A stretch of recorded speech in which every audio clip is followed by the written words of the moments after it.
Magandang araw po. Ito po si Rosemay. Ito naman po si Eric. Ngayong panahon ng Kwaresma, narito ang Tinig Pastol Daily Reflections kasama si Archby. Ngayon po ay Biyernes, March 7. Sa ating pagninilay ngayong Kwaresma, paalaala sa atin ng Panginoon na higit sa anumang panlabas na sakripisyo, ang nais niya ay isang pusong tunay nagmamahal at naglilingkod. Sa unang pagbasa, sinabi ng Diyos, ang pag-aayuno ay nais ko sa iyo.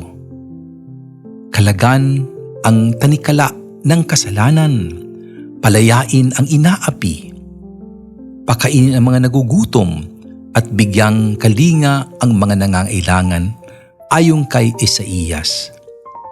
Madali tayong mahulog sa paggawa ng ritual nang hindi nagbabago ang ating puso.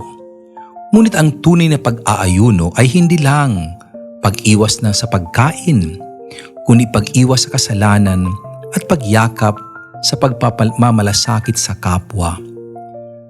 Ngayong araw, tanungin natin ating sarili, anong mga sakripisyong ginagawa ko upang mas papalalim ang pagmamahal sa Diyos at sa kapwa?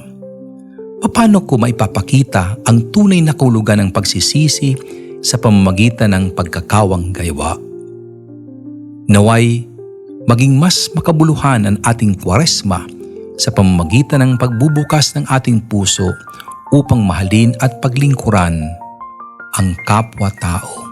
Huwag po ninyong kalimutang ipadala ang inyong mga kasagutan sa 0962-442-7174. Tinig Pastol Daily Reflections.